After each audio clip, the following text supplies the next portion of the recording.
Welcome. My name is Martin Daly. I'm the Director of Water Quality for the Capital District Regional Planning Commission. Today, our webinar is going to be assessing green infrastructure in Kingston's Uptown parking lots. Just a couple bits of housekeeping. For those of you that don't know us, CDRPC is a regional planning and resource center that serves Albany, Rensselaer, Saratoga, and Schenectady counties. We foster intergovernmental cooperation, communicating, collaborating, and facilitating regional initiatives. We work with partners across the region to help them focus on regional problems beyond municipal boundaries. Traditionally have organized 2 annual workshops for folks to be able to get the credits that they need, planning and zoning board members specifically. We recognize, obviously, in COVID-19 times that these types of in-person meetings are being canceled across the slate. So what we try to do is organize these webinars as opportunities for folks to get their credits that they need. Municipalities have a wide latitude in what training is acceptable for credit. After each webinar, we email all the attendees that registered with an email address a receipt that they attended our event, and they can take that to their municipality to be considered for credit. In addition, for those folks that are practicing AICP planners, we've submitted this also for a 1 hour of CM for AICP credits. As I mentioned, today's webinar topic is CDRPC Local Government Workshop Webinar, Assessing Green Infrastructure in Kingston's Uptown parking lots. We do archive these presentations, and it is recorded, and the links to these materials will be on the cdrpc.org website. This link will also be provided in your post-event confirmation email. So if there's something you miss or you're racing to scribble something down as we move through the presentation, don't worry, you can always archive it a little bit later. I also want to note all of our participants automatically join with cameras off and muted for security purposes. But please, if you have questions or comments about the presentation, use the chat function at the bottom of your screen. I'll kind of function as a radio DJ and I'll relay those messages to our presenter or questions periodically throughout the presentation. So please feel free to interact and ask questions. And I'm sure Emily will also provide her contact information so you can reach out to her after today's webinar if you should have questions that she's not able to get to, or you think of something after the webinar closes. So green infrastructure is an important tool that manages stormwater, reduces runoff, protects water quality, and can really address resiliency in areas that see periodic flooding. The work that Emily is going to be talking about focused on assessing the performance of 13 different green infrastructure practices in 2 parking lots in the City of Kingston in 2017. And her study included a quantitative assessment of water level and infiltration in 10 of these practices, including fire retention areas, raid gardens, and dry wells from May through November of 2017. She relied on frequent visual observations that provided context for water level data, along with important lessons learned on design and maintenance for future green infrastructure installations. So if you or your community is interested in installing green infrastructure and curious about the post-construction performance of these features, this is a great webinar for you. Emily is the Executive Director of the Hudson River Watershed Alliance, a regional nonprofit that works to unite and empower communities to protect their local water resources. She served as 8 years as the Watershed Outreach Specialist for New York State DEC's Hudson River Estuary Program and collaborated with the New York State Water Resources Institute at Cornell University. Her work has supported community-based watershed groups, municipalities, and other partners throughout the Hudson Valley to improve clean water. You didn't come here to listen to me talk, so I am going with that to turn it over to Emily to walk us through her presentation. So Emily, thank you very much for joining us today. Great, thanks so much, Martin, and thank you for that introduction. This is great. Thank you to you all for joining us today to talk about green infrastructure. Here in Kingston, it just started pouring, so I think we're right on time here. Okay, great. My name is Emily Vail. I'm the Executive Director of the Hudson River Watershed Alliance, and I will be talking a little bit today about assessing green infrastructure in Kingston's Uptown parking lots. So an outline of my talk, I'll be giving some introduction, how I started this study and the context for that, some of the background on the site so you have some context, the quantitative assessment of green infrastructure, the qualitative assessment of green infrastructure, which told a very different story, and some of the conclusions and ideas for next steps. I won't be able to see your chat during the presentation, but please don't let that stop you. Please ask questions, and hopefully Martin can field any burning questions during my talk.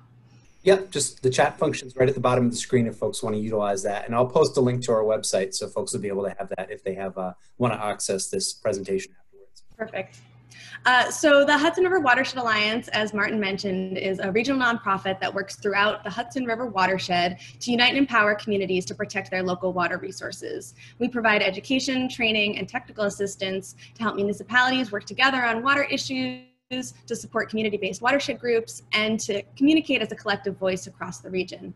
Our educational programs used to look like this, and now they look like this, which I'm sure a lot of you can relate to here in the Zoom era, but we're continuing to provide this information as best we can.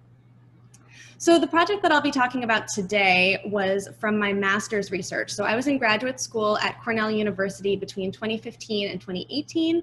I got my MS in natural resources. And so I wanted to make sure to thank right at the beginning the New York State Water Resources Institute at Cornell University and the Hudson River Estuary Program for supporting this really interesting research. So what is green infrastructure? We're talking today about natural or engineered practices that are designed to manage stormwater specifically.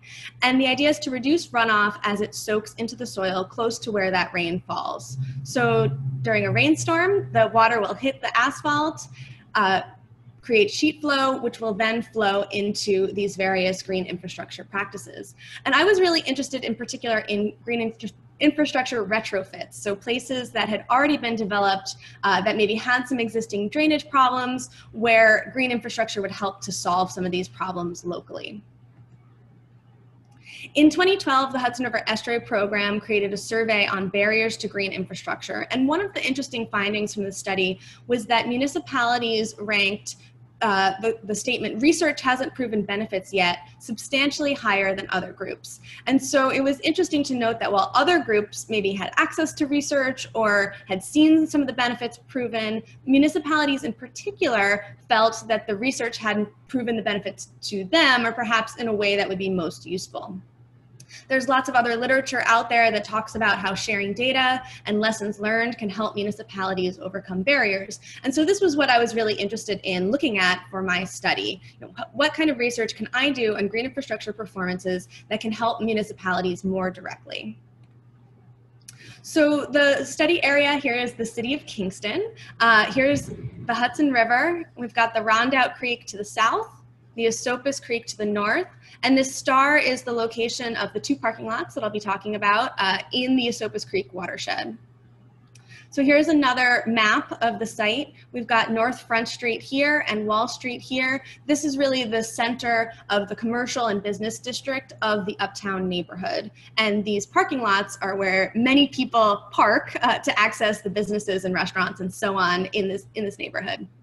So two parking lots right across the street from each other. There's the north lot and the south lot.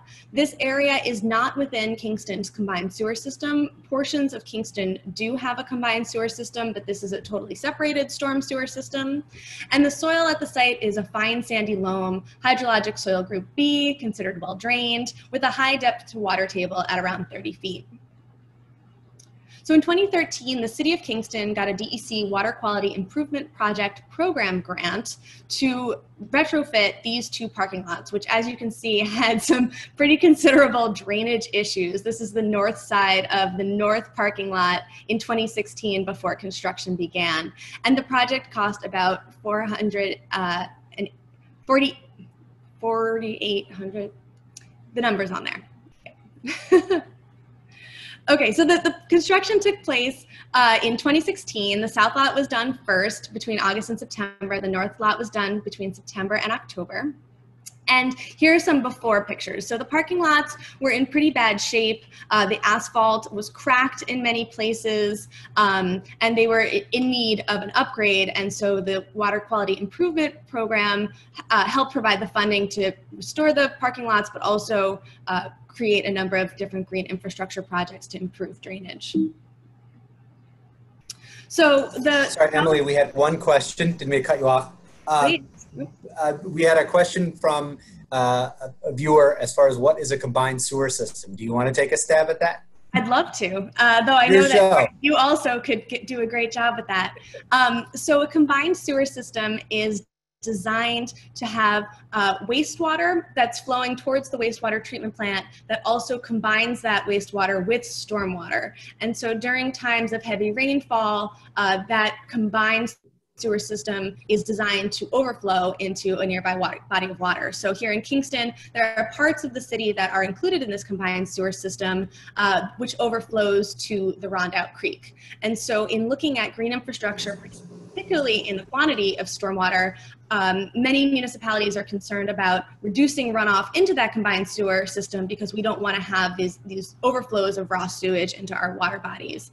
And so while that is an incentive at other places in Kingston and certainly other municipalities, in this particular location, the runoff reduction was more focused on pollutant reduction and flooding reduction as opposed to interacting with the combined sewer. So thanks for asking that. Yeah, I think traditionally green infrastructure practices in separated areas were designed from a water quality perspective, where a practice may collect water and allow it to percolate rather than go out for point source pollution or non-point source pollution. In a combined system, your pollutant of concern may be bacteria from your combined system that's discharging sewage.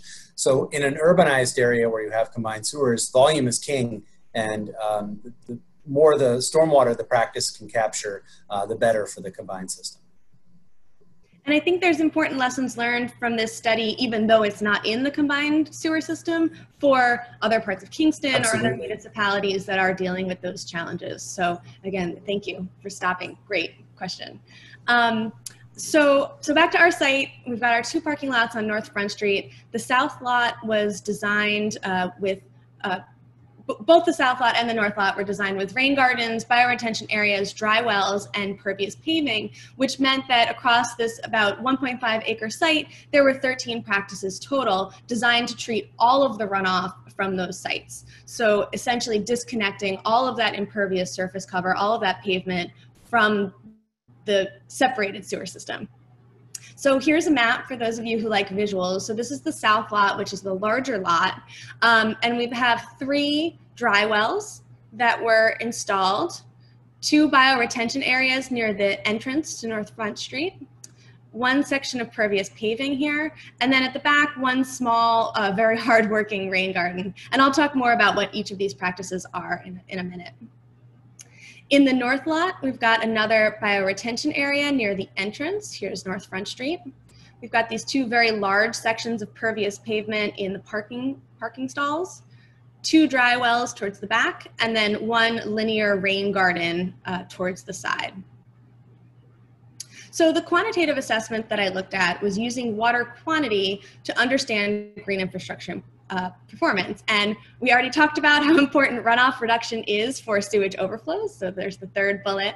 But runoff reduction is also really important to understand how the practice is functioning. In the New York State Stormwater Design Manual, these practices are really designed to reduce runoff and then to reduce pollutants with that. It's important for flooding and also stream health. So I used hobo pressure transducers to measure water level. These were installed in November 2016, right after construction. And those were placed in the 2 rain gardens, the 3 bioretention areas, and the 5 dry wells. We were not able to get the pressure transducers into the pervious pavers, but those are included in the qualitative part of the study. Rain gauge was also added to the site in May 2017 to understand the inputs of rainfall and then also how each of those practices is responding. And big thanks to the City of Kingston. As you can see here, their engineering department really helped me get this project set up and get everything installed.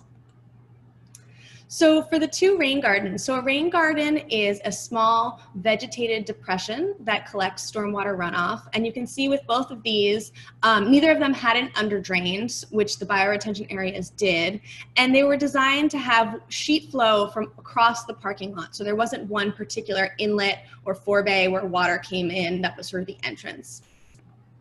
So the hobo is installed, and again, the hobo is the pressure transducer that measures water level. So that was installed in a PVC pipe right here, there's a string, it was hung at the bottom, 3 feet below the surface. So when rainfall would hit the pavement, go into the rain garden, it would pond, and would be able to measure the depth of the water. it looked sort of like that.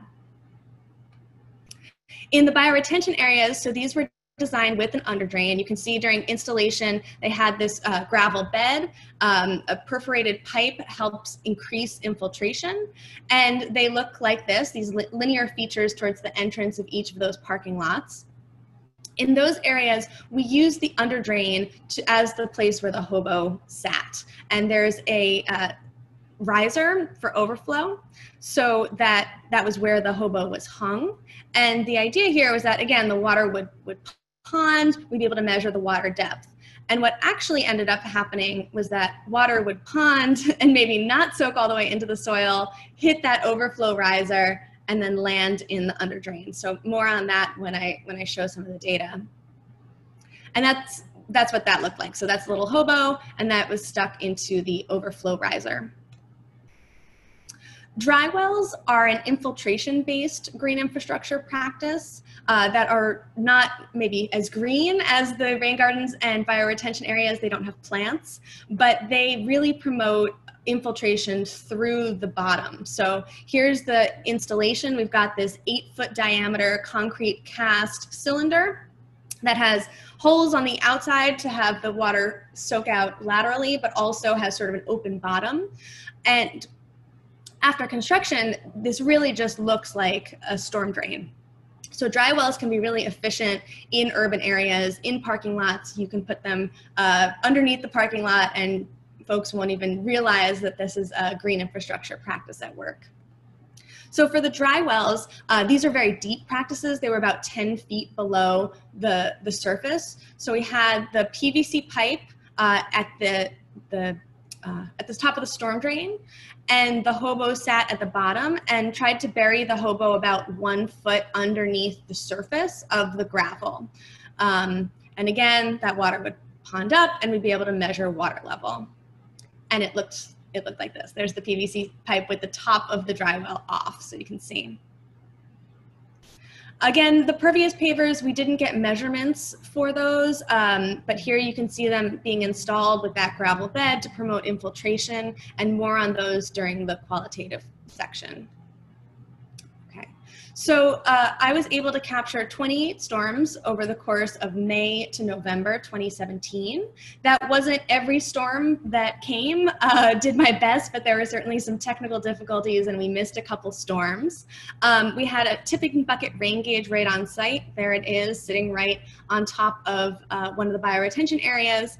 And a storm was defined as more than 0.05 inches of rain with more than 6 hours of a dry period between storms. So if it rained a little bit and then stopped and then it started raining again, but it was all the same time period, that was all considered one storm. So of those 28 storms, it was really small storms that were observed. So the average was about ½ an inch. The average duration was about 7 hours. So we didn't get any hurricanes coming through during the summer of 2017. And that should be taken into consideration when looking at this information. I looked at 2 metrics in particular to look at the performance of each of these practices. The measured depth in feet, so that's measured from the bottom of the practice where the hobo is sitting, and the time to drain in hours from the maximum depth to 0. And I selected those 2 parameters in particular because there are guidelines around green infrastructure performance from the DEC. So the Stormwater Management Design Manual from 2015 recommends a maximum ponding depth of 6 inches in green infrastructure practices and a maximum 48 hours to drain. So both of those are directly related to the performance of these practices. I want to note that some storms had no response at all in the practices, especially in the bioretention areas. So what that means is that, we can see that there's water in those bioretention areas. There's one of them.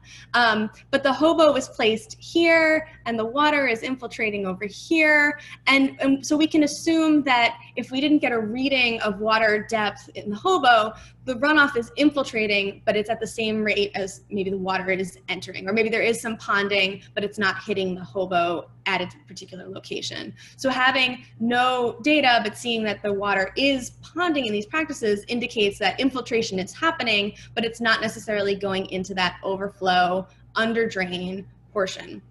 So I want to make a note of that. The bioretention areas in particular had almost no response, which indicates that they're infiltrating all of the runoff that hits them. So talking about rain gardens first. So the rain gardens, again, are those practices without the under drain. We had maximum depth for the north and the south rain garden. Maximum depth in the north was about 6 inches, and the maximum depth in the south was about 1.2 feet. So that's higher than DEC's recommended depth. And that practice really was built sort of steep. It's sort of a notched triangle practice. And that 1.2 feet of water could be a hazard. You know, at the particular location where this was, it wasn't. But that is something to look at for safety, public safety in green infrastructure design. For the rain gardens, the time to drain from the max peak was very quickly. So about 76% of storms infiltrated in less than 12 hours. We did have one outlier here. I think this was when another storm came in after a heavy rainfall happened. So with the exception of this one outlier, basically every storm was infiltrated in much faster than the 48 hours recommended by the DEC. Shifting over to the dry wells, maximum depth here, most of the time the dry wells didn't have any ponding at all. So this dashed line, and I should have explained that on the last slide, but this dashed line is the surface level. So let's go back to this one. So this is the surface level, right? And so there might have been no response in terms of the ponding level, but underneath the soil, we were getting a reading that shows that infiltration. So here we are in the dry wells. Again, surface level. Most of the time, the dry wells were infiltrating water so quickly that there wasn't time for the water to pond. And the maximum depth in one of them was 1.8 feet, and in the other was just under 1 foot. So we were getting some ponding at some times. I think those were actually measured in the fall when there was leaf litter in the bottom of the dry wells. But the dry wells are working really hard at this site. The time to drain from the max peak was also extremely fast. Over 80% of the storms infiltrated in less than 1 hour. And again, far, far below that 48-hour threshold recommended by the DEC. So Emily, when you're talking about ponding, you're not talking about ponding on the surface in the lot, you're talking about ponding at the bottom of the dry well itself. Yeah, for this. So these measurements indicate that the water was soaking into the soil and it was being registered by the hobo, but it wasn't visible at the surface. Okay. Yeah, because I think when people think about ponding and not used to these practices, they're thinking about it building up on the surface waiting to go into the practice, but here it's ponding at the bottom of the practice. Right, and anything above this dashed line is ponding at the surface. So we'd have almost 2 feet in this one dry well. And again, an anomaly, right? Most of the time it was much smaller than that, less than a foot. All right, any other questions that I should? Nope, that was actually mine. Okay, great. You have that prerogative, Martin. Okay, great. So now I'm going to take us through one storm and how these different practices respond to show in a little bit more detail the kind of information that the hobos were collecting and to provide a little bit more information here on this qualitative assessment.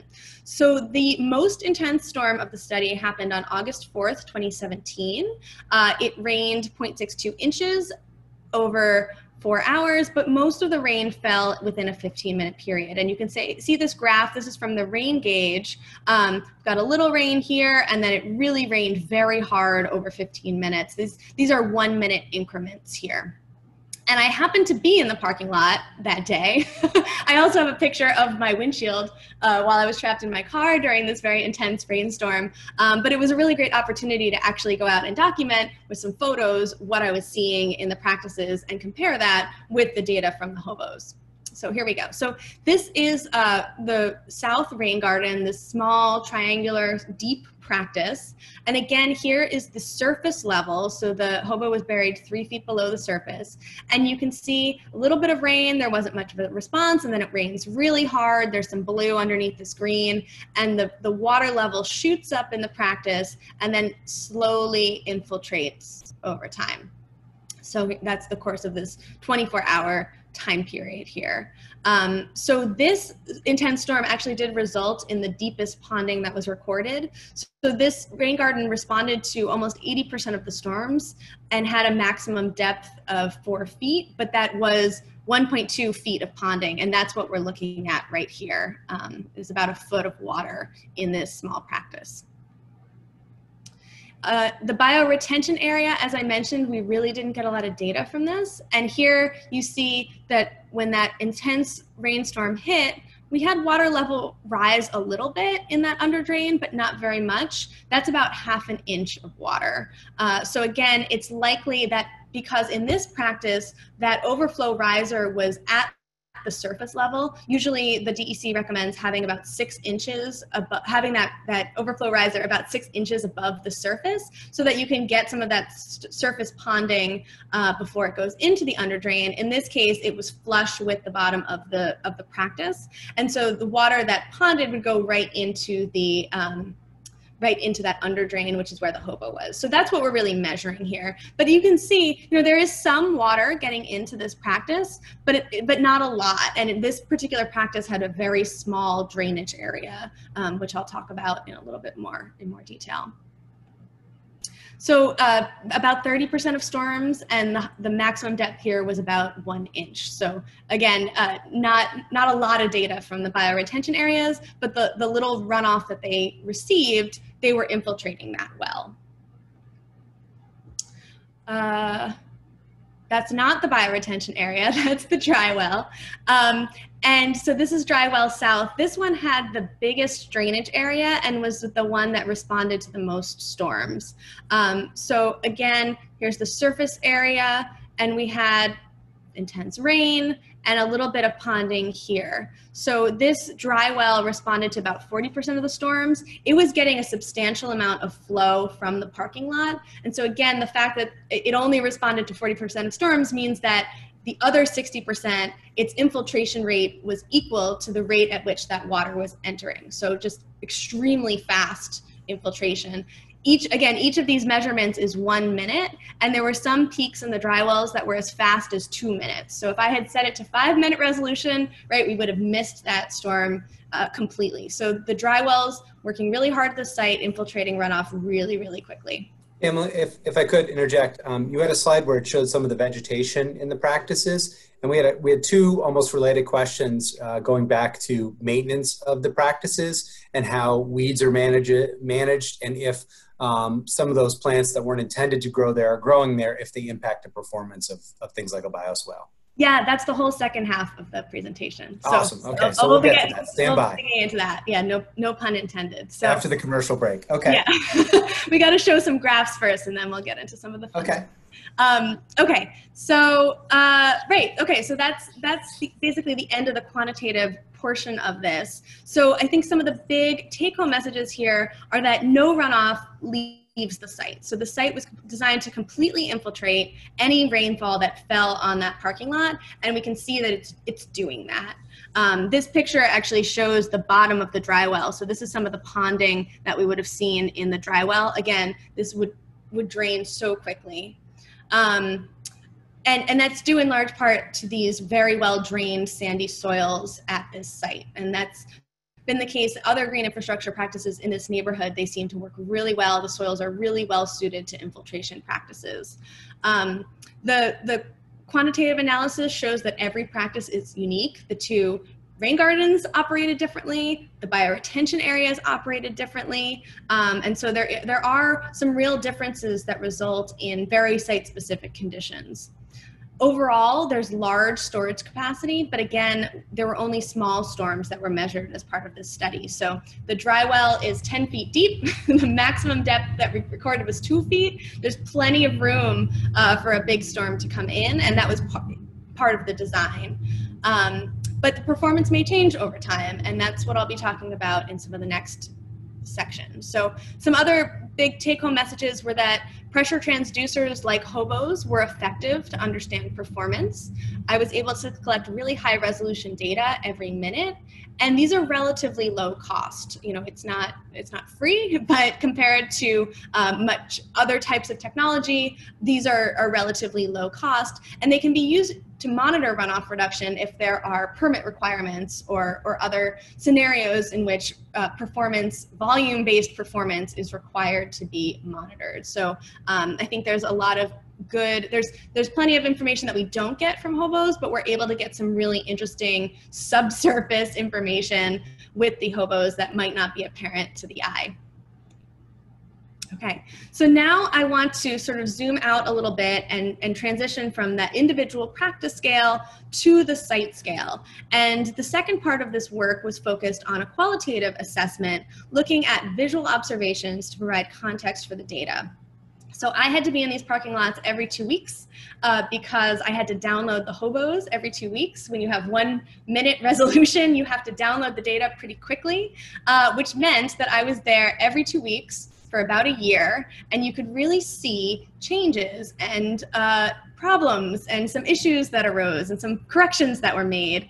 I don't necessarily recommend to everyone to go out and go into your parking lots every 2 weeks. That's pretty frequent, but it's really helpful to have those visual observations more than once a year, say, to look at how the practices are changing over time. And there are a lot of lessons learned here, in particular to improve design and management. And so I'll talk about those now.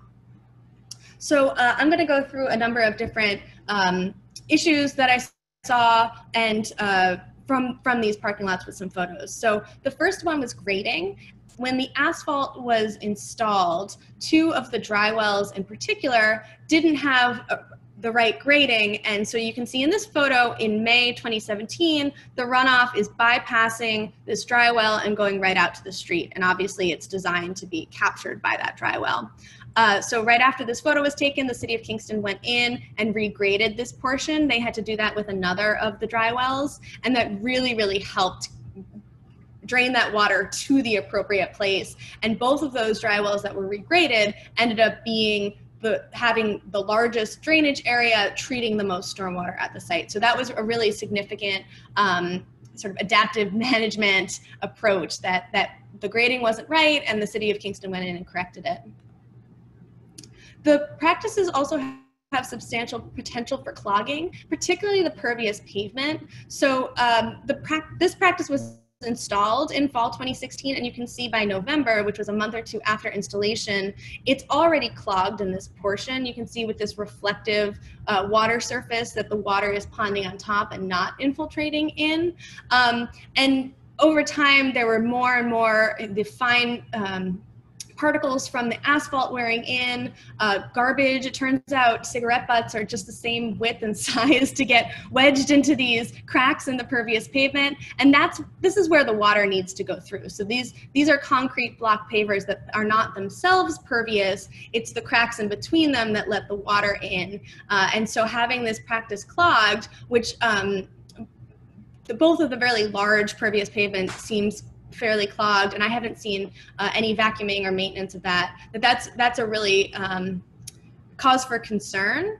And both of these large pervious pavement areas in particular had really large drainage areas, so that they were designed to be collecting runoff from a large portion of the parking lot, which also will carry sediment, these fine particles, trash, etc. So that's something to consider for the design in particular, is how large the drainage areas are for the pervious pavers.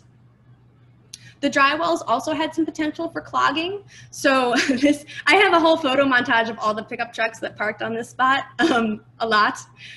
This was an unvegetated area. It ended up being bare soil for quite a long time. I know the City of Kingston has moved some planters to be in this spot to reduce what we're seeing here. But basically, a lot of sediment was mobilized by parking on these areas of bare soil. And you can see here's one of the dry wells. All of this sediment is just going right into that drain. The dry wells also had very large drainage areas that included trees and vegetation. There was a lot of leaf litter coming in. And you can see by June 2018, there's enough fines that have accumulated at the bottom of this practice, again, 10 feet below the parking lot. You can see some little green shoots coming up. So there is also potential for clogging in the dry wells, and those are designed to be vacuumed. Like the pervious pavers, those are designed to be vacuumed every so often when clogging is a problem. But because they're so deep, it is a little bit more challenging to maintain them than, say, a rain garden that's at the surface of the parking lot. In terms of overall site design, one of the early challenges was that many vehicles drove through the bioretention areas. So this area, and you can see some of the tire ruts, my understanding is that some of the vehicles got very stuck in these bioretention areas. But this used to be the entrance for the parking lot. And so the entrance and exits were reconfigured during construction, and maybe not everyone got the memo. People were driving into these bioretention areas from the street. They were driving into them from the parking lot.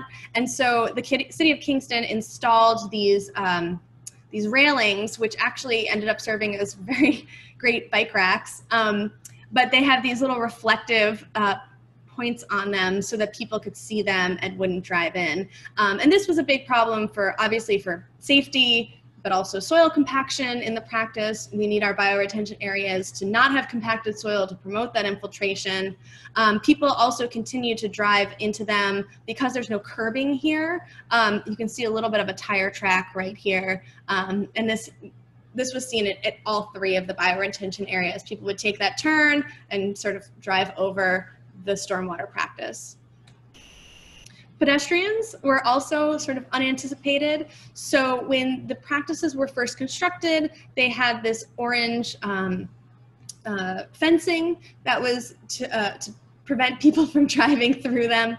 And you can see these little footsteps through the mud. So this is the stormwater practice, and people were walking through them because that was the fastest way to get to the businesses. So they would park in the parking lot, and rather than walk on the entrance where the cars came in and where there was traffic, they would walk through this edge of the bioretention area. It's a logical place to walk. I did it too. And so when these railings were installed, you can see that they left room for people to be walking, and eventually added this sort of stone dust path to make a more formal walkway. But you can see that there's an underdrain or a downspout from an adjacent building that was actually bringing a pretty substantial amount of runoff from the roof right into this bioretention area, which is great, except that there's now a walkway in the way. And a lot of this stone dust was getting washed into the bioretention area. So City of Kingston came back and installed pervious pavers, which the head of the DPW said, but Emily, they're pervious, we're really trying, and I want to give them credit for that, right? So even though they had to make the size of the bioretention area smaller, they were using pervious pavers, which hopefully would still promote infiltration, and they had to reroute this downspout into the parking lot, which is still treated by a dry well, but it doesn't have some of the water quality benefits that might be associated with bioretention areas. So Emily, that's a private building next to the parking lot? Yes. Zero setback, and they're discharging their stormwater onto the city's parking lot? Yes. Did they, I noticed the pervious pavement and the pavers and the stormwater practices are right next to this building. Did they do anything between digging up the parking lot and installing these practices to prevent any stormwater from infiltrating into the building next door? Did they line them or anything like that? There, not that I know of. There are a lot of buildings that abut the parking lot site, and in the designs for the green infrastructure, they didn't take any of the adjacent buildings runoff into consideration. So I don't know if they didn't know this was happening or see this, but it wasn't in the calculations. And so that is another thing, I think, to make sure that the actual site conditions are represented and designed. Right. That's interesting to note that it's actually taking on more stormwater than they estimated for the actual surface flow. But my question was more about whether, for example, in cities with compacted sites where you have zero setback or stormwater management between one property and another, it seems like this property abuts the foundation of the existing building. And I'm just curious, it doesn't seem like they needed to do anything in that circumstance because the practice was going to be able to handle the stormwater without flooding the building or anything. Right. So the soils are so well suited for green infrastructure that all of that runoff really, it just goes straight down. And it doesn't seem like there are issues with flooding at all on this site. Okay. And the practices were sized such that they really can take on a lot of runoff. And so I was actually encouraged to see, because the drainage area for this bioretention area is actually really small, you can sort of see where the break is here in the parking lot divide. So it's a small drainage area. And so I thought, well, this is great. It's treating more runoff. You know, it doesn't really get as much water as it could handle. But now it's going to the dry well, and that's okay too. It's still, this whole site is still completely disconnected from the existing storm sewer system. All right. Okay, now we'll talk about vegetation, which was one of the questions that came up earlier. So of all of the planted practices, the bioretention areas and the rain gardens, only one of them had mulch that was installed. And so this is the north bioretention area. And you can see after about a year, it's doing pretty well in limiting some of the weed growth, although it has sort of filled in. It doesn't have the same depression to hold water. The other bioretention areas and rain gardens had substantial weed growth. And we can see that over time, fewer and fewer of the original plantings really survived, and we're left here in September 2017 with just a couple of serviceberry trees that are still standing here. And there's a group in Kingston, Beautifying and Restoring Kingston, BARC, which employs Kingston youth through the Kingston YMCA Farm Project. They did some work to beautify these gardens and do some plantings and try to do some education.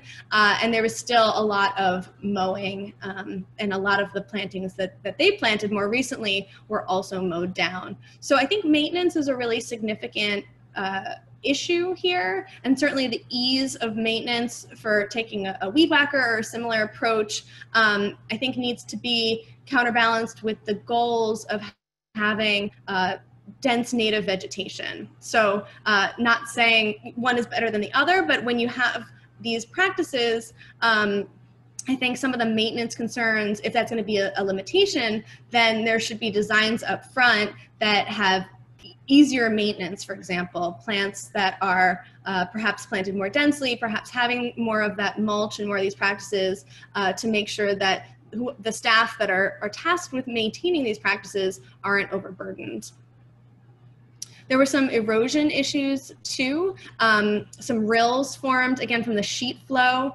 And then there was some subsidence in the practices over time as well. And what this is showing is that some of the sediment isn't really stable, and it was ending up in the bottom of the practice, which if the soils weren't so great, might lead to some performance issues as well. So that's another thing to watch out for, is making sure that the sides of these practices, if they are steep, which these were steep when they were first installed, are held in some way, whether it's keeping that mulch layer, the vegetation, or whatnot.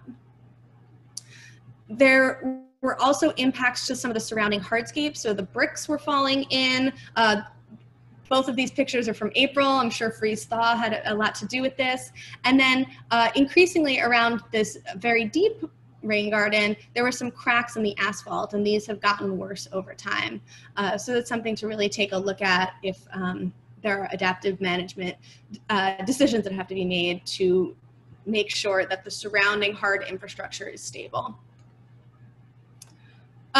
Just quickly, practice storage. The bioretention areas in particular were not very deep, so we don't want lots of depth. Again, that 1 foot is maybe a little bit too much, but they could have had a little bit more storage and probably could be receiving more stormwater. And then over the practice surface, it's not necessarily flat. So we were seeing, particularly in the south bioretention areas, that there's certain areas where the water is deeper and there's a sort of a change in elevation here. And the DEC recommends that the practices have flat surface so that water is infiltrating evenly over the whole practice and not having a buildup of fine materials. In this bioretention area, we actually did see a buildup of more clayey particles that seemed to be limiting some infiltration. Again, the soils were great, so it all soaked in, it all worked. But in other areas, this might be something to keep an eye out for. I also wanted to briefly mention winter maintenance. So these parking lots are heavily used. They're considered an emergency parking lot when it snows over a certain threshold in Kingston. And so they're the last to be plowed, which means they have really heavy salt use. And this is a picture from February 2017. You can see just a huge amount of salt that was dumped on this pervious pavement. This actually looks like it is infiltrating. And so if we're concerned about salt entering groundwater and impacting our stream's water quality, this is something to keep an eye out for. And the bioretention areas, which were along the edges, also served as a really convenient place to store snow. So the plows would push the snow to the edges, and you can see this serviceberry tree that was snapped right in half.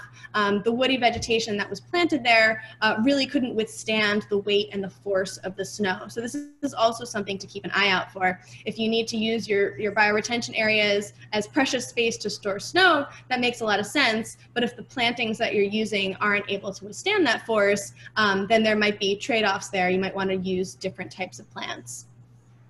Emily, did you notice that the amount of salt or the frequency of salting wasn't necessary because water wasn't ponding on these surfaces during the winter? So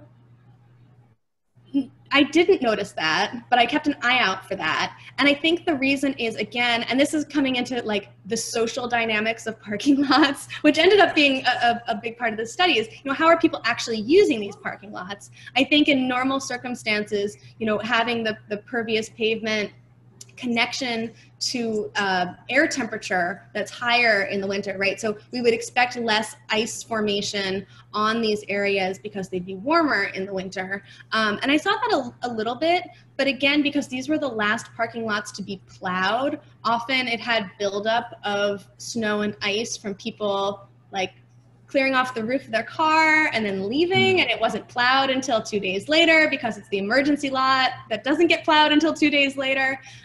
So I think some of those policies related to not seeing as much snow melt, if that makes sense. Yeah, because that's always been touted as one of the advantages of porous pavement is water doesn't freeze if it can't pond, right? So if you have snow melt and the snow melt goes into the ground, or if you have a storm and the stormwater goes in the ground, it doesn't have an opportunity to freeze on the surface, therefore reducing the need and necessity for anti-slip surfaces and chlorides found in salt. So it's just peculiar that in this circumstance, they're still salting the lot despite that fact, so. Right, and I would see sometimes heavy snow buildup before it got warm enough to melt, right? And then it compacts and then it gets really icy. So that's more of what I observed in this particular lot. And again, it might be different in a different lot that gets plowed first or something like that. We had another question about soils and soil types. Do you want to talk a little bit about what soil types are more acceptable for practices that are designed to percolate quickly? Sure. So soils are really important for green infrastructure, and what we have at this particular site are pretty sandy soils. So sandy soils, these are Class B well-drained soils. They allow water to percolate into groundwater pretty quickly, pretty well. And for these practices that are based on infiltration, it's really important to make sure that the receiving soil is able to handle that. So you can have soil in your practice that is, well suited for drainage, but it might hit a layer in the soil, in the base soil, that's not so well suited, and then cause some problems. That's not what we saw here. We saw basically this neighborhood is extremely well suited to green infrastructure. I hope there can be lots more practices and take advantage of that. Places with less well-drained soil might be like wetlands or places with very clayey soils where the water percolates into the ground much more slowly. There's certain design features that you can use to accommodate those more difficult soils. It doesn't necessarily mean you can't have green infrastructure there, but for places that have those sandier soils, it's a lot easier. And I think like this site in particular was extremely forgiving because the soils were so sandy. Thanks. Great questions. So the qualitative assessment, some sort of big take homes.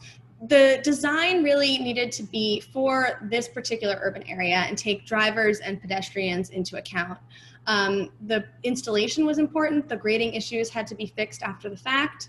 Maintenance is really important to make sure the practices work over time, that the vegetation is cared for to prevent clogging. And I think overall the aesthetics could really be improved. One of the things that's interesting about these parking lots is they have a number of murals that are all around them that were painted as part of the O Positive Arts, Music, and Wellness Festival. And so public art is a great feature in parking lots, but the practices themselves were not really necessarily aesthetically pleasing. The plantings were not very dense. When they didn't have mulch, people didn't really register them as like a landscaping feature, which was kind of interesting. And they were very muddy for much of their early life. So that's something else to think about, what steps we can take to improve the aesthetics, especially in our urban areas where space can really be a premium and we want our neighborhoods to look cared for and well landscaped. So in the qualitative assessment, the visual observations ended up telling a much more detailed story in some ways than the quantitative assessment, and it helped to identify some of the causes of issues that showed up in the data. And long-term, again, some of these issues that were identified through these frequent site visits and observations could impact performance, so they're important to keep an eye on. And I want to talk a little bit about green infrastructure co-benefits, which are really often touted as one of the big advantages of green infrastructure. And so some co-benefits are things like using plants to improve habitat in urban areas, reduction in air pollution, cooling of urban areas, whether it's from the shading of trees or this pervious pavement parking lot connection that we talked about. In the winter, it can help warm the snow that's there. In the summer, it can help cool. But it's not reasonable to expect all of the co-benefits all of the time, particularly if they're not explicitly designed into the project. And what I found in this case study was that there were sometimes conflicting uses of the space. And I think municipalities would be well suited to take a step back and think about what the highest priorities are for these spaces with green infrastructure and what some of the trade-offs might be, because just because you have some space doesn't mean that it can do all of the uses for everyone all the time. And again, in urban areas in particular, these open spaces are really important to be multitasking because space is such a premium. So this is a diagram I drew for my master's thesis that I couldn't wait until the first public talk when I can use it, and here we are. So this terrible drawing is an aerial view of the bioretention area, like you're looking at a plan, like you're looking at a map. So here's the bioretention area, there's the building, this is the sidewalk, this is the road and the parking lot. Okay, hopefully you're with me on this. And here are some of the many uses of this space. So on the plan, we might say, okay, this is a bioretention area that's designed to infiltrate stormwater runoff. That's its job. But in practice, what ended up happening was that we also needed a place for pedestrians to go. And so a portion of the bioretention was taken off. We needed a place for the parking meter to go. And so that portion was also filled in and taken off. We needed a place for snow to go, which broke off some of the trees. Vehicles tried to go through it, which compacted the soil. And then we had this fence that had to be installed. That's what that black line is trying to be. So when we actually look at the uses of the space by all of these different users, you know, the DPW who's maintaining the snow in the winter, the people who are trying to access the businesses, we need to take all of these people into account when we're designing these practices to make sure that they're not just infiltrating stormwater runoff, but they're also really serving the community in what all of these different groups really need. I also wanted, I'm sure I'm running short on time, but I also wanted to make a note that in this case, most of the parking lots were treated by hardscape green infrastructure. So the pervious pavement and the dry wells together were draining over 80% of the parking lot. surface, and the bioretention areas and the rain gardens were serving just under 20%. And here you can see this very large drainage area for this dry well. And this is all functioning well. The water is infiltrating. But if we're interested in co-benefits, some of these green spaces might be able to provide more benefits than these hardscape practices. The hardscape practices are also really great in urban areas because they don't take up much space. So you can park on top of the pervious pavement, you can drive on top of the dry well. And so there's pros and cons for these different approaches. And certainly the maintenance of some of these practices should also be taken into consideration. If the dry wells and pervious pavement get clogged, that maintenance might be more challenging than doing some maintenance at the surface of the bioretention areas and the rain gardens. So not necessarily one right answer, but a lot of important questions to be asking at the design stage of these projects to make sure that they can be as useful as possible, provide as many co-benefits as possible, and minimize some of these use conflicts. So I have some recommendations for the Uptown lots in particular, like using mulch in the vegetative practices to help reduce weeds, using denser vegetation, especially that can handle the weight of snow, the vacuum maintenance for the pervious pavement, adding trash cans to reduce litter, which was a real problem too, training for maintenance staff, and there's an opportunity to add educational signs. And then for future projects, maintenance plans should really be part of the design. We need to consider the size of the drainage area, again, for pervious pavers in particular, especially if they're very prone to clogging. Consider using a forebay to dissipate energy and have easier maintenance in the rain gardens and bioretention areas. Plan for pedestrians. Consider signage for wayfinding, especially those new exits and entrances, and coming up with a planting plan that really meets the site's needs. So just to close, post-construction assessment is really important. I think that my master's thesis was a really interesting opportunity to go back in and take a really close look at these projects after construction was completed.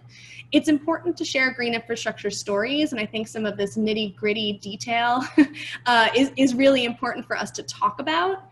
And I think it's also really important to consider the priorities, trade-offs, and co-benefits early in the process, involving different user groups to inform successful design, installation, and maintenance. And there is this need for adaptive maintenance as well, because we can plan for a lot of things and we still might not be able to anticipate certain issues that arise.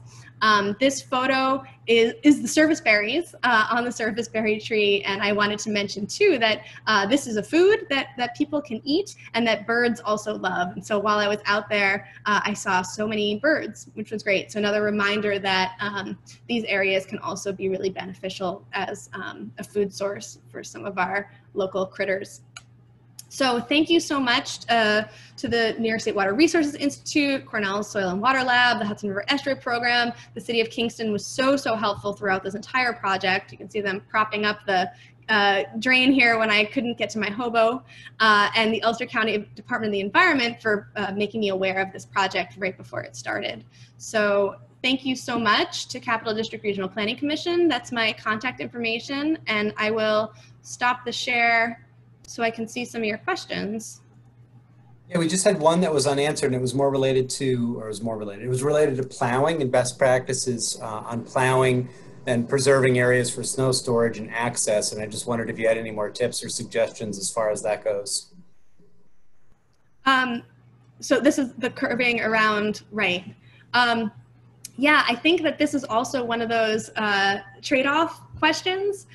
If you had curbing, then you wouldn't have vehicles driving into them, but you'd have to redesign how water actually flows in.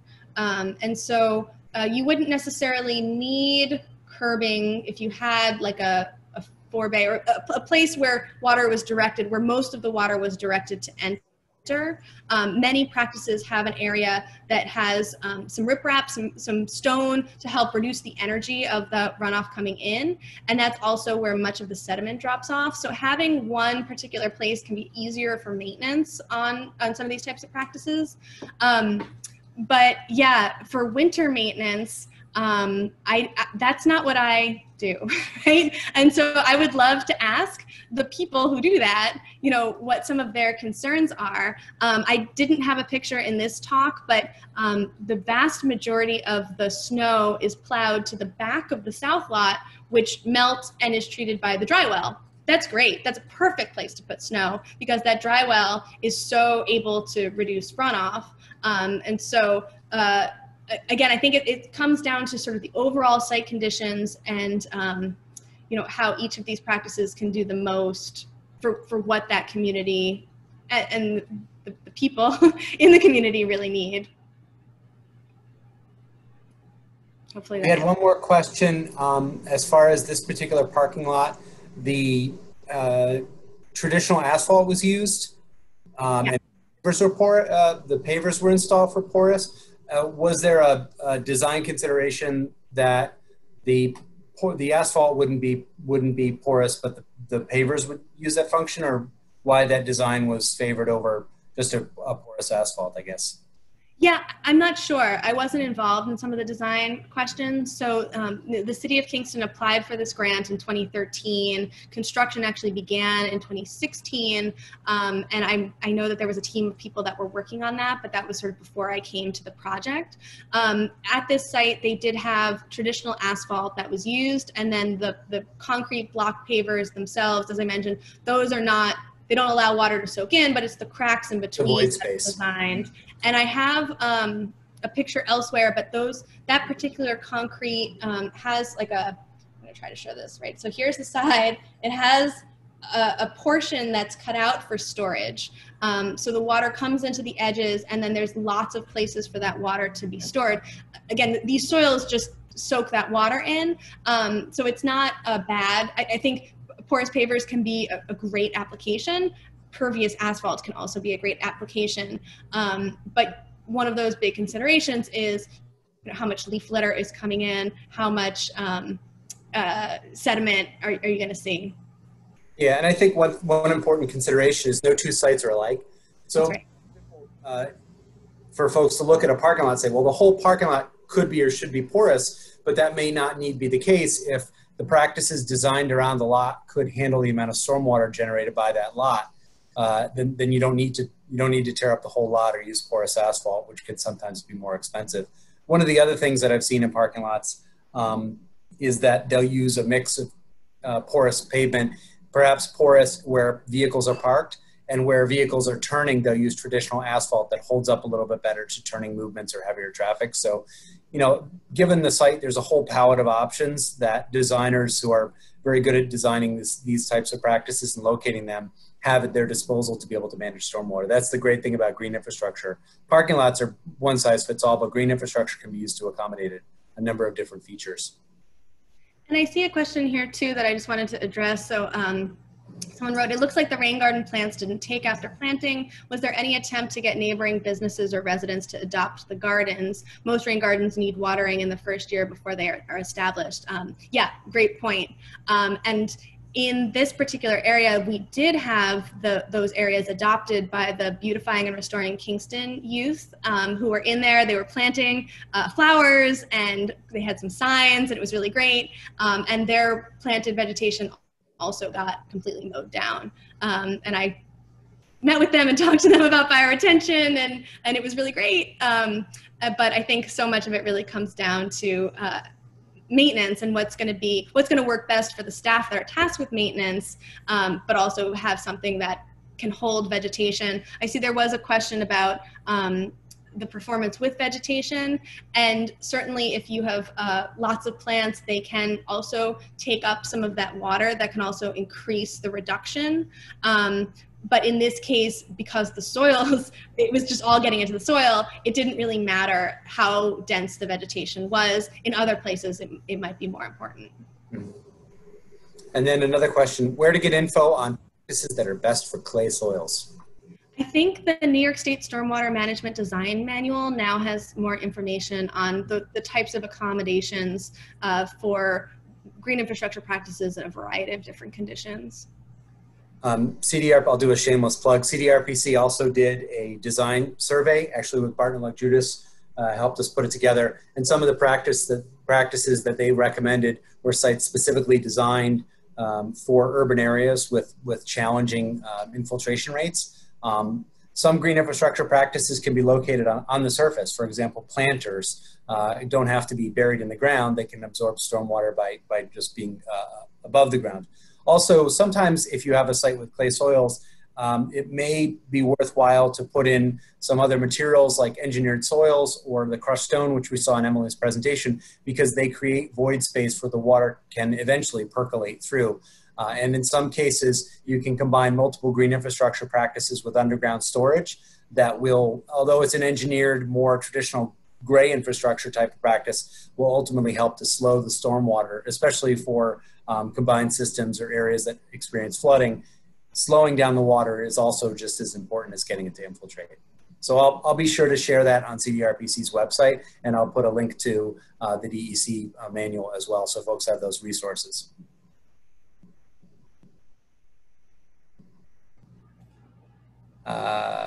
One question, what was reason for overcapacity? So I think in general, it's good to design overcapacity in case of more extreme weather. And certainly what we're seeing with climate change is that we are getting that 15-minute storm that had me trapped in my car. We'll be seeing more of that, right? Short duration, more intense rainfall. And so in those ways, it's really helpful to have lots of room for the stormwater to go. In this site also, they made a choice to disconnect completely from the existing stormwater system. So, and that's really significant. I think that's pretty remarkable, because it would have been easy to have some kind of an overflow and say, oh, we don't know if this is going to work, and have that go into the traditional stormwater system. And instead, any rain that falls on that site is going to stay on site. And that's really important, you know, to disconnect these areas of impervious surface for stream health, for climate resilience, you know, all of these things that we've been talking about. And so, you know, because of that, because there wasn't that particular sort of an exit hatch, you know, easy overflow into the existing system, I think there's also incentive to make sure it really can handle all of that water. Yeah, we had a comment also, and maybe from Brad Grant, who I know is from Barton and Luxurious. He said overcapacity may have been partially incorporated in the project because there's no catch basins to discharge the overflow to. That's exactly what I just said, like yes. He's familiar with the site. That is a consideration if you do design an overflow, a belt and suspenders approach. Where do you put the overflow to? And sometimes that's incorporated back in as a way to doubly protect your practice, and also the potential for localized flooding. I know we did that in Albany, where we have some challenging sites where there were overflows built into the practice just in case. So, and I want to mention too, I see another question came in. I don't know at what point you want to cut everyone off, Martin, but when people want to leave, they can leave. I have a 3:30 phone call.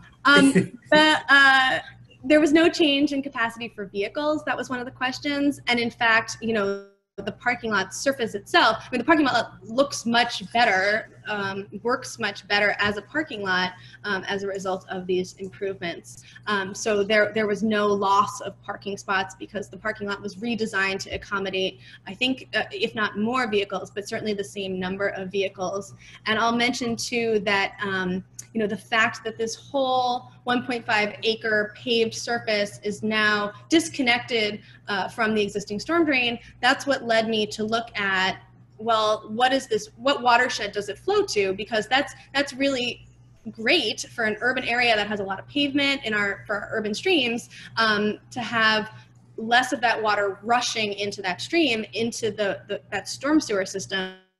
And that led me to the Tannery Brook, which has become an absolute passion project of mine, to study the history of this small urban stream in Kingston.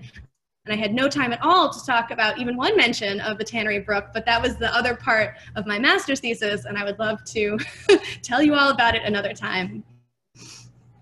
Yeah, so what I would suggest is, folks, check out our website. We have Emily's contact information. I just want to show that on your screen while we close out. That way, if people do want to scribble it down, Yep. they have to contact you. So many questions came in from this one, so I think you really captivated people with your discussion. I want to thank you very much for sharing your expertise with us and your review of those two projects. It sounds like a lot of great data. I know we have a number of people looking at practices like this in their home communities, so feel free to reach out to Emily, the great folks at DEC who provide some grant funding for these types of practices, and EFC as well. Those are two state agencies that provide grant money for practices like these. And I want to thank you again, Emily, for your time. I'll let you prepare for your phone call. Last plug, you will get an email after this session that has a link to our website where you'll be able to access archive materials. And you can, if you're looking for credit from your municipality, take that email to them for your potential credit. So thanks again, Emily. Really appreciate your time. Great. Thanks so much for having me. All right. Thanks, everybody. Take care.